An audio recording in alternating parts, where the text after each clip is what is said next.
Hello everyone, and welcome to our webinar, How to Write and Automate a Successful Survey. My name is Gus Oliveira, and I'm an International Product and Market Manager here at SoftExpert, and I'm going to conduct this presentation. In this webinar, we will talk about how to write and automate a successful survey, going through each of these subjects in our agenda. We frequently focus our research around ways to measure improvements, but first, we need to identify a baseline. After all, the only way to measure how much better a product, a service, or a user experience is to understand from whom they were made for. And one of the easiest and most efficient ways to measure the baseline experience is to send out surveys. Surveys are popping up on websites and mobile apps everywhere. Well-designed ones yield helpful data. Poorly executed ones are a waste of time for users and researchers. Crafting a good questionnaire is a science. Surveys allows us to gather a lot of information about users' expectations, user satisfaction, training evaluation, and much more. We can then use that information to adjust a product or service to fit their needs. In addition, surveys enable us to question large groups of participants, can be done remotely, are relatively cheap, allow large amounts of data to be gathered quickly. Creating a survey isn't difficult, but to do it well takes preparation and practice. This webinar will provide a how-to along with some of the best practices to follow. Before we write down any survey questions, we need to think through what we want to accomplish and who will help us get the information we're seeking. Before the main goal of the survey can be defined, the researcher has to fully understand the overall objectives. The best way to do this is by conducting a stakeholder interviews. To prepare a customer survey for a web development company, for example, you can speak with developers, project managers, communication managers, and team leaders at the organization. As a result, you will get the full picture of the company, the mission, their services, the type of customers they work, and the main touch points they have with their customers. This knowledge will help determine one main goal for the survey. That could be to reveal customer expectations through the different stages of the relationship with the web development company, and to assess whether different groups of customers, for example, designers, business owners, creative agencies, have different expectations. Notice that there is only one main goal determined, which helps focus our survey and prepare relevant questions. In some cases, however, it may be useful to add an additional minor goal that might be addressed in only one or two questions. Once the team agrees on the main goal of the survey, we need to determine who we are sending the survey to. We need to take into account the potential participants' demographics, environment, and connection to the organization. Demographics. First, we can narrow participants by details such as their age, nationality, or lifestyle. We want to find participants who match the company's target demographics, whether that means people who work in a particular industry or people who live in certain areas. We also want to consider how our participants' lifestyle may impact how we set up the survey. For example, if your participants mostly speak English as a second language, we need to simplify the grammar and vocabulary we use in the survey. Environment. Next, we need to consider the context where and when and how participants will be completing the survey. If our survey objectives will require long, open-ended questions, we need to warn participants so they don't attempt to answer the survey from their mobile phones. Alternatively, if the participants are unlikely to answer the survey unless they're able to do it via a phone during a lunch break, we might need to reevaluate how important the long, open-ended questions are. Relationships with the company. Even after we know the company's target audience, the group of participants might have subsets. For example, if some of the customers have been our clients for years, where others have only interacted with the company once. Understanding the relationship between the respondents and the company will help us prepare relevant questions. For example, We wouldn't ask a one-time customer to assess whether the quality of service has improved over the past few years. Finally, we need to decide whether the survey will be quantitative or qualitative. In the case of the web development client, their goal was to reveal customer expectations, implying they would require open-ended qualitative information. The main goal of qualitative research is to gather an in-depth understanding. Focused on answering why and how, it is used to gather users' opinions, reasons, and motivations. Quantitative research, on the other hand, is based on gathering numerical data. Its aim is to answer questions such as what, how much, and how many. Quantitative methods help in prioritizing things and deciding whether certain ideas are worth to be developed. Surveys are most frequently used as quantitative research methods because it's difficult to follow up with the respondents the way we might in an interview or some other easier qualitative method. The best surveys include 4 parts: introduction, screening questions, measurement questions, and an ending. These 4 areas help bring the respondents along a journey, just as we would create for any other experience. While it doesn't matter which part of the survey is crafted first, all 4 need time and attention. Since surveys in most cases are conducted remotely, the welcome message is very important. A short but clear introduction should explain the purpose of the questionnaire, as well as identify who created it and how long it takes to be completed. If the survey covers personal or private matters, this is also the place to add a confidentiality statement. Last but not least, highlight the importance of the respondent's input. It will make him or her feel that their opinion is valuable. Look at this welcome message here that I created in a customer survey. The introduction was only 3 sentences long. Hello, dear customer. I'm Gus from SoftExpert.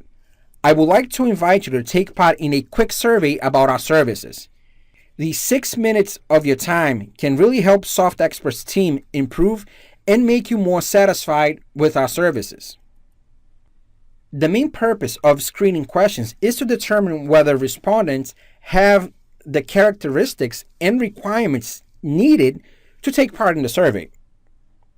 For example, when sending out a survey about the customer experience of an online footwear shop, the first question could be, have you ever bought shoes online? Screening questions guarantee the results of the survey are meaningful and relevant. Another advantage of screening questions is that they help us differentiate when we have multiple groups of respondents. In the survey for SoftExpert Services Satisfaction, for example, our target audience include final users, IT staff, and managers. The screening questions help me separate out these 3 groups. This is the core of the survey, the questions that will provide us with the information we're seeking. There are 2 main kinds of questions in surveys, closed-ended and open-ended. Both have advantages and disadvantages. Closed-ended questions are more common in quantitative surveys. They allow us to very quickly gather large amounts of data. What's more, narrowing down the possible answers makes it easier for researchers to analyze and interpret the results, and respondents with limited time or mobile devices are more likely to answer closed-end questions. What's more, narrowing down these possible answers makes it easier for researchers to analyze and interpret the results, and respondents with limited time or mobile devices are more likely to answer these closed-ended questions. Open-ended questions are particularly useful for qualitative research. They allow for an infinite number of possible answers and enable responders to describe their feelings and thoughts. Open-ended questions are most useful when there's a small group of participants involved with the subject enough to share the detailed thoughts and responses. In fact, 1 or 2 open-ended questions may be added to almost any kind of survey. However, they shouldn't be obligatory if the main purpose of the survey is quantitative research. Providing closure is key to making the survey a good experience for the respondents. At the end of the survey, provide another message reassuring them that their input was valuable. It's typically also good practice to offer participants something in return, such as a discount or access to a demo or an exclusive material. While this won't improve the value of the survey for the research team, it's a great way to further the relationship with potential future customers. Once you know the goals of your survey and the information you like to collect, you'll be able to choose survey question types easily. Below are some of the most commonly used survey question types and how they can be used to create a great survey. Multiple choice questions are the most popular survey question types.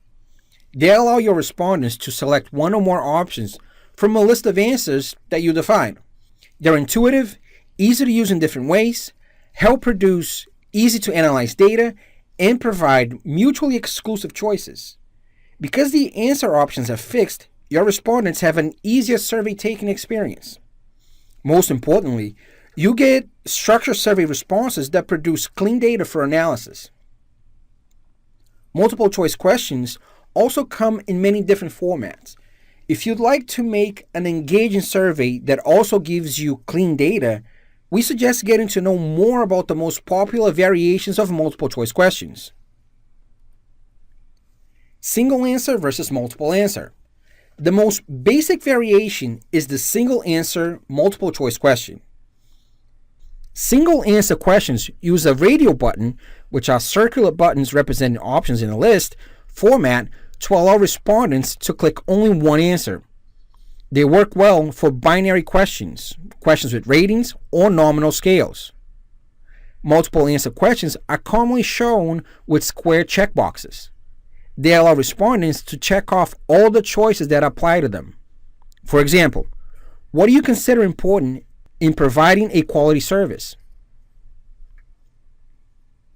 The other answer option.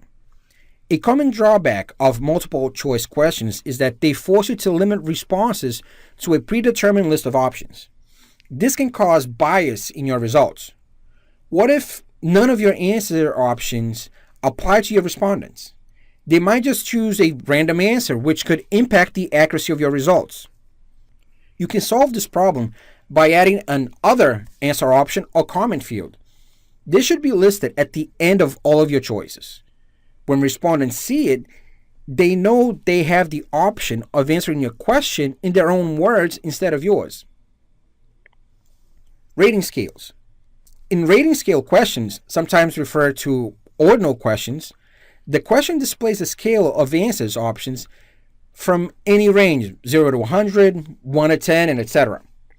The respondents select the number that most accurately represent their response. Net Promoter Score questions are a good example of a rating scale question. They ask customers how likely it is that they would recommend a product or service using a scale of 0 to 10. With ranking questions and numerical rating scales, it's important to give the respondent context. For instance, imagine you've asked the question, "How much do you like our product?" without explaining the value of the numbers of your scale. A numerical rating scale might not make much sense.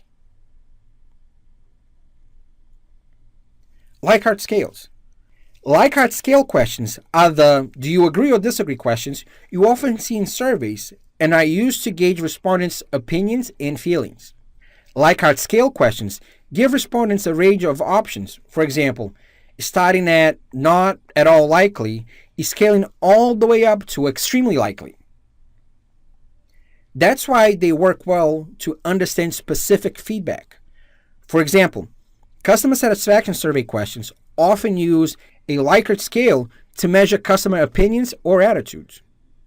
Matrix questions. If you want to ask a few questions in a row that have the same response options, matrix questions are your best option.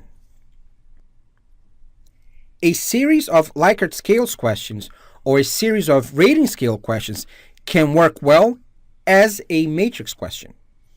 Matrix questions can simplify a lot of content, but it's important to use them carefully. Very large matrices can be confusing and difficult to take on mobile devices. Drop-down questions. The drop-down question is an easy way to display a long list of multiple choice answers without overwhelming the respondents. With it, you can give them a scrollable list of answers to choose from. Sometimes, showing all the answer options at once can offer your respondent useful context about the question. Keep that in mind whenever you consider using more than one drop-down question in your survey. Are your surveys going to be mobile? Roughly 3 in 10 people taking surveys in the US do so on a smartphone or tablet. Here's a quick checklist from our survey scientists on how to make sure your surveys are mobile optimized and mobile friendly. Use mostly multiple choice questions in your survey. Limit the number of questions on each page. Keep survey as short as possible to minimize dropouts. Only require responses in your most important questions. Keep the survey's formatting simple. Avoid progress bars or logos as they take up valuable space. Avoid using images. They take up valuable space on small screens. Test your survey on different mobile devices. Keep your survey URL short and easy to read so it can be linked anywhere. It's important to know which survey question type to use and when to use it. Once you're familiar with them, you'll be able to focus on what you need from respondents, getting you far better data than ever before. Now, we'll focus solely on writing effective questions and answers, the critically important and challenging part between a proper introduction and conclusion. I'll dive into proven techniques researchers rely on to craft effective increase and response options to gather useful data and results. The creation of effective survey questions is essential to accurately measure the opinions of the participants. If the questions are poorly worded, unclear, or biased, the responses will be useless. A well-written question will mean the same thing to all respondents. It will communicate the desired information so that all participants interpret it the same way and understand the expected type of response. Use these guidelines for writing survey questions to yield informative and accurate information. Failure to clearly explain the intent of the question can lead to confusion and misinterpretation. Be very specific and avoid imprecise or vague words. Present the topic and define the behaviors, events, or time frame. This will help ensure every participant is providing the same type of response. Vague. What is your income? For what time period? For just the respondent or the entire household? Before or after taxes? Specific. What was your household's yearly income before taxes in 2016? Consider the education level of the survey's audience and use words that will be easily understood.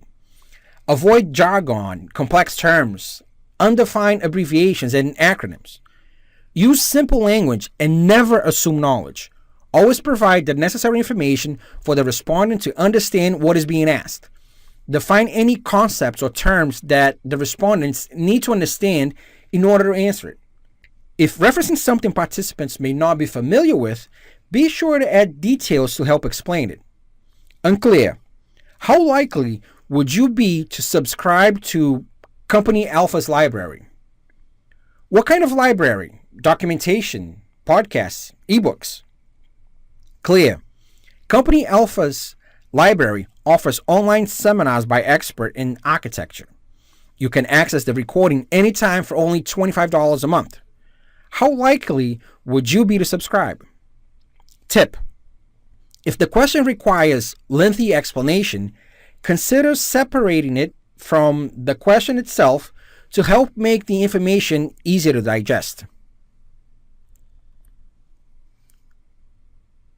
Group similar topics together and order the questions in a logical way to create a natural flow as if having a conversation. The voice and tone of the survey should match who it is from and being designed for. The writing can be friendly and familiar, but don't sacrifice clarity for cutesy. It's always more important to be clear than entertaining. Formal. Would you be willing to participate in our 10-question feedback survey? Your response to this questionnaire will help us improve your experience with Corporation ABC's website. Informal. Hi, are you willing to answer a few quick questions? It won't take more than 5 minutes, and there's a really good prize. Tip. Although I'm focusing on introductions and not question writing, it's worth noting that being upfront about the time investment and offering incentives can also help with response rates. Each question should focus on a single item or concept. This generally means that questions should have one subject and verb. Double-barrel questions ask a respondent to evaluate more than one thing in a question, yet only allow for a single response. Double-barrel. How satisfied are you with your work environment and compensation? What if he's satisfied with the work environment but not satisfied with the compensation? This is a common mistake which can be corrected by breaking questions into two. Let's look at an example of how to correct it. Single and separate. How satisfied are you with your work environment? How satisfied are you with your compensation? By breaking the double-barrel question into two questions, one about satisfaction with the work environment and the other question about pay, the participant is now able to provide a response to both inquiries separately.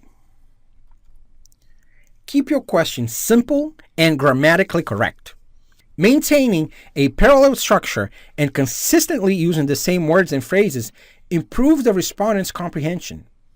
Avoid two-part or complex questions which can be hard to interpret, as can double negatives. Double negatives. Do you agree or disagree that user interface designers should never not know how to code? Better. User interface designers should know how to code. An agreement scale goes well with this reworded question. A bias question will lead participant in the direction of a particular answer. Some phrases, particularly adjectives and adverbs, may add bias to questions. Depending on how a question is presented, people can react in different ways.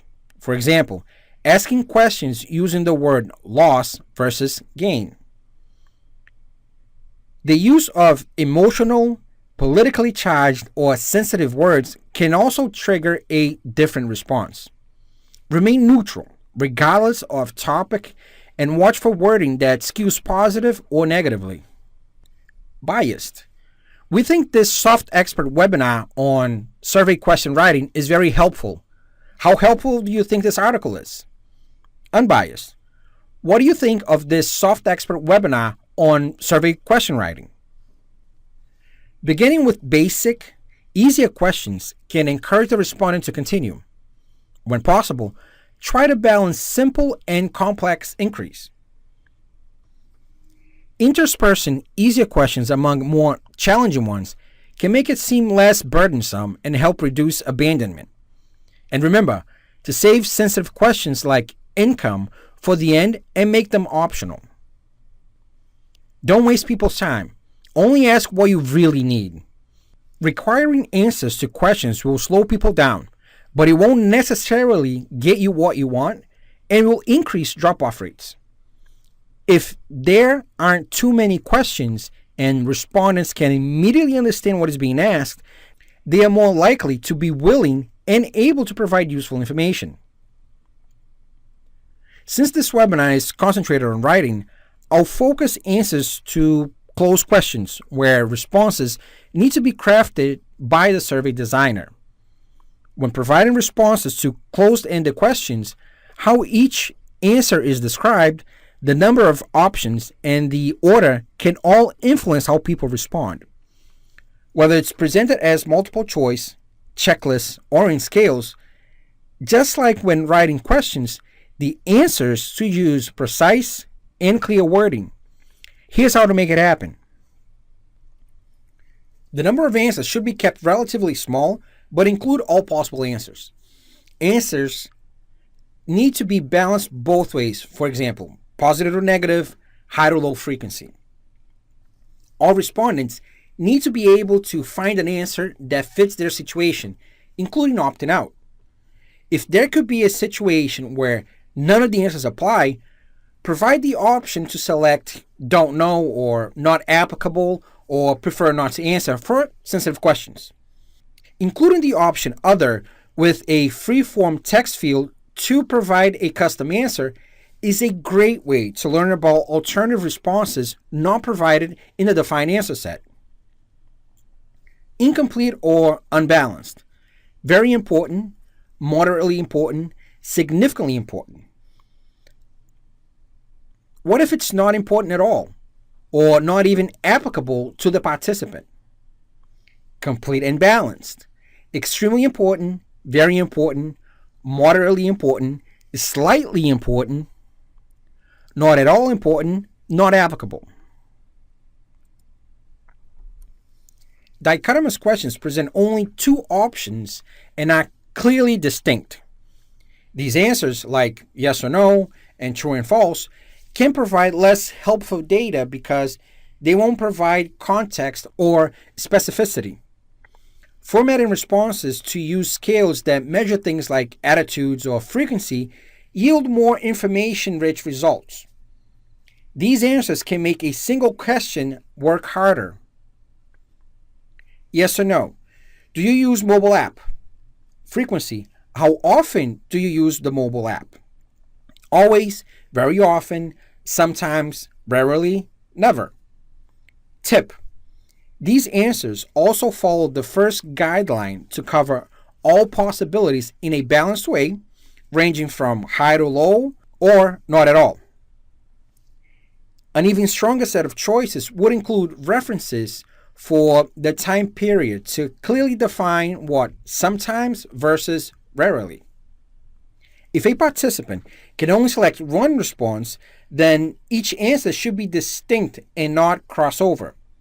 For example, options might be 0 to 5 or 6 to 10 rather than 0 to 5 or 5 to 10. Having the 5 in both answers makes them not mutually exclusive, not distinct. Where is your work location? In an office building, from my home, in the city. The person could work in an office building in the city or from their home in the city. Words like never, none, always, all are extremely choices that respondent might be hesitant to commit to. Rather than absolute words, provide answers with specific references for behaviors or time frames. Absolute. I always read SoftExpert's blog. I never read SoftExpert's blog. Reference alternatives. I read SoftExpert's blog. Reference alternatives. I read SoftExpert's blog once a month, 2 to 3 times a month, 4 or more times a week. I do not read SoftExpert's blog. As we saw before, the Likert Scale, where respondents indicate their level of agreement or disagreement, is the most commonly used approach to scaling options when measuring attitudes or behaviors. Likert scales should be symmetrical and balanced. They should contain equal numbers of positive and negative responses within the distance between each item being the same. Experts debate about scales, the number of levels, 5, 7, 10, and the inclusion of a neutral midpoint, neither agree nor disagree, is too overwhelming to tackle in this webinar. Experts suggest 5 scale points for unipolar and 7 for bipolar. My personal opinion is between 5 to 7 is best. The higher the number, the harder it is for people to gauge. Always include word labels, not just numbers, to identify what each point on the scale means. Common scales. Agreement. Disagree to agree. Familiarity. Not familiar to very familiar. Frequency, never to always. Important, not important to extremely important. Likelihood, not likely to extremely likely. Quality, poor to excellent. Use the expected natural order for answer scales because it is easier for people to respond. For ranges, for example, excellent to poor, it's okay to reverse that order, such as starting with the favorable and ending with the unfavorable answer, since it can also influence choices. During the presentation, some of the images used to illustrate what I was talking about were taken from SoftExpert's solution for managing surveys and questionnaires, SE Survey. So, to demonstrate this section that talks about survey automation, I would like to briefly present the solution, which will make feasible the application of all knowledge we have seen so far, but which will also streamline and increase your productivity in the creation of application of questionnaires and surveys. With an intuitive interface, SE Survey allows users to create and publish a survey in just minutes. Questions and pages can be added, and the survey can be edited according to the user's preferences. Some of the main features include create questionnaire templates, clone existing surveys, use a wide range of question styles including grids, single response, multiple response, and free text, customize design and branding, use images in place of text for question and answer labels, apply background images. To get proper feedback, surveys need to find their way to the right audience. With SE Survey being strongly aligned with SoftExpert's suite of solutions, users can reach out to an organization's audience and get much more than simple siloed questionnaires. Employee engagement, market research, customer satisfaction, training effectives are just some examples where you can apply surveys fully aligned and integrated with the SoftExpert portfolio. The main features about this topic includes schedule automated survey email invitations, manage survey schedules online, invites and panels, automate interview start and finish dates, save partial responses, allow anonymous responses, provide critical analysis over results. With the SE Survey Analytics tool, get better insights and make better decisions. View responses on aggregate and create filters and cross tabs to obtain an in-depth analysis.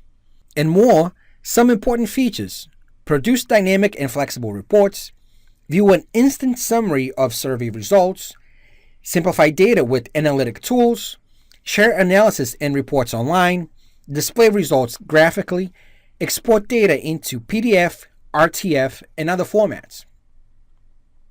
SE Survey provides everything needed to easily design, deploy, process, and report on questionnaires, quizzes, polls, and electronic forms across the enterprise to speed decisions and assist employees, suppliers, stakeholders, and customers. If you want to know more about the solution or others that SoftExpert offers, visit our website at www.softexpert.com or click on the link in the description of the video.